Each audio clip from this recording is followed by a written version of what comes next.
Assalamualaikum warahmatullahi wabarakatuh. Nama saya Muhammad Zaid bin Sulaiman, nombor metrik 39187. Akan berkongsi ilmu tentang tafsiran terhadap budaya. Sebab itu saya akan menceritakan apa itu budaya.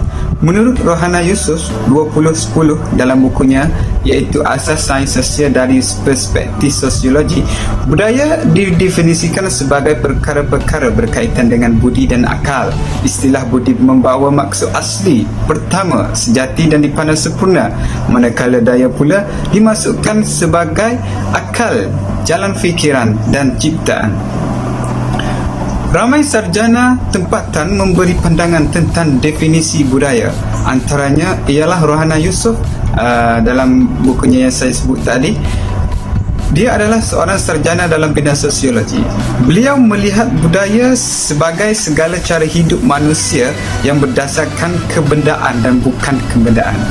Budaya kebendaan ialah pengetahuan tentang penghasilan, pengendalian serta penggunaan barangan yang dikaitkan dengan nilai-nilai moral dan berdasarkan kepada agama, peraturan serta etika.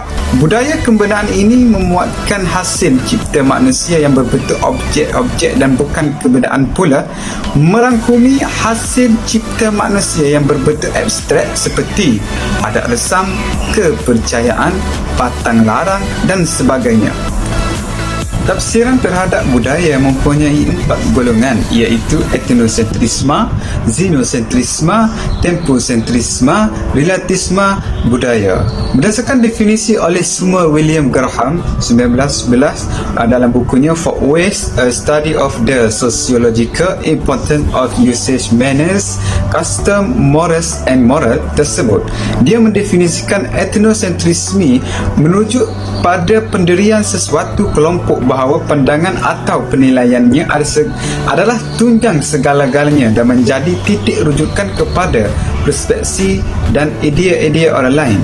Etnosentrisme menggariskan kebudayaan sendiri adalah lebih tinggi daripada kebudayaan orang lain.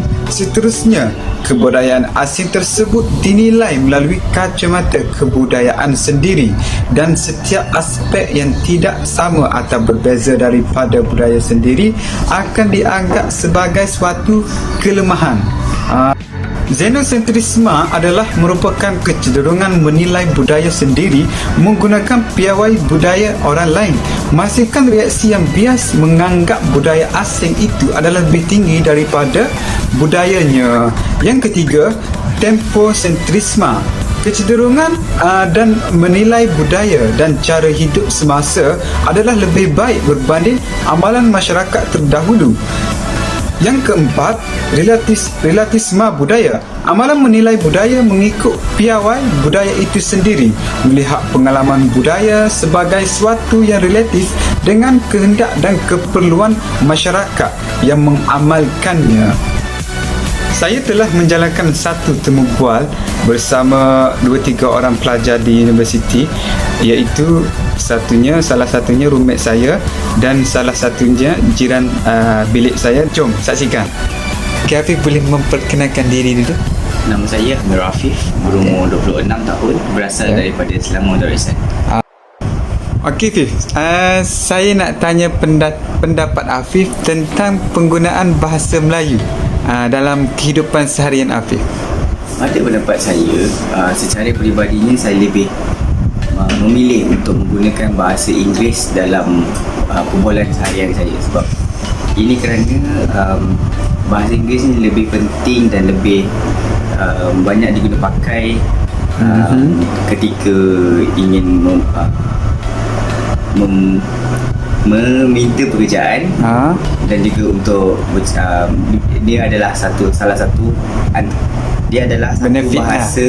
bahasa antarabangsa yang digunakan oleh hampir ke seluruh negara, dunia.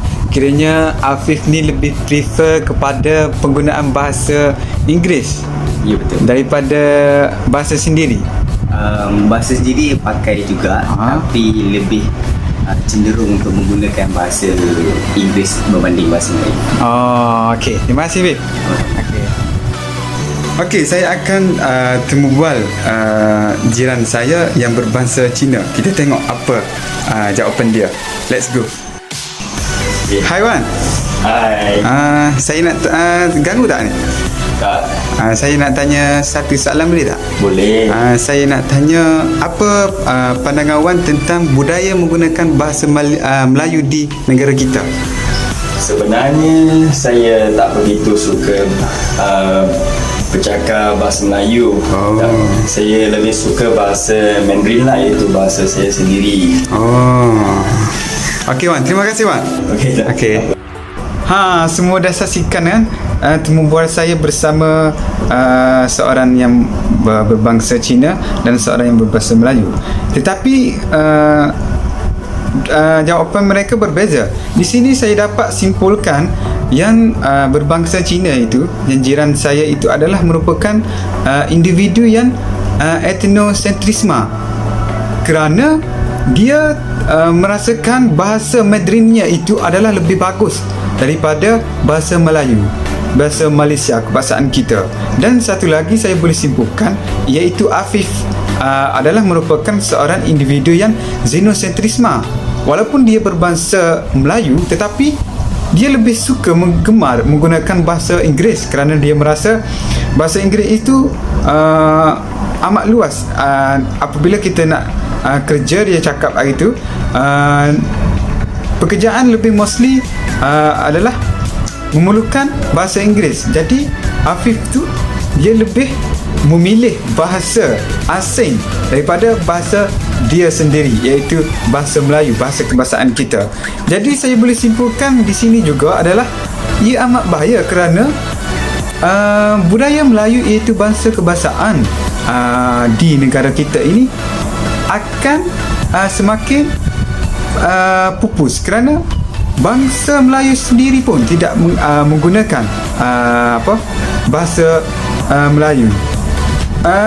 Ini juga dapat memberi kesan yang buruk kepada negara kerana kalau semua tidak ingin berbahasa Malaysia, macam mana kita nak mewujudkan hubungan antara silaturahim bersama kaum? Macam mana kita nak mengeratkan kaum kita ni untuk menjadikan bangsa Malaysia? Saya rasa walaupun kita berbangsa Cina, walaupun kita berbangsa Melayu atau sebagainya, India apa, kita mestilah menggunakan bahasa Malaysia kerana ia adalah melambangkan kita adalah rakyat Malaysia, bangsa Malaysia. Kalau kita menggunakan bahasa lain, orang tak akan kenal kita. Saya rasa itu sahaja daripada saya berkenaan tentang tafsiran terhadap budaya. Saya harap dengan perkongsian saya ini dapat memberi ilmu kepada semua. Sekian, terima kasih.